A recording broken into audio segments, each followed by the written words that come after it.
میرے پسندیدہ جو شعراء ہیں ان میں سے ایک ایبٹ آباد کے رہنے والے میرے بہت اچھے دوست، ان سے میری ہزاروں جو ہے وہ ملاقاتیں ہوئیں، اور زمانے سے ہم ان کے ساتھ اٹھتے بیٹھتے رہے ہیں، اور آج ان کے چاند اشعار جو ہے وہ آپ کی نظر، اس سے پہلے یہ کہ ان کی جو 7 جو شعری مجموعے ہیں وہ آ چکے ہیں۔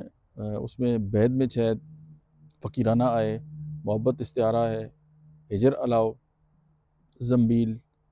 صدا کر چلے، حوالے واقعی، اور وہ کہتے ہیں کہ اس لیے ہیں صعوبت منظور، اس لیے ہیں صعوبت منظور، زندگی تو نے گیر رکھا ہے۔ اماناللہ خان امان صاحب جو ہیں وہ ایک اور جگہ پہ کہتے ہیں کہ اور جاتا بھی تو کہاں جاتا، اور جاتا بھی تو کہاں جاتا، تیرے در تک ہی تو رسائی تھی۔ Thank you.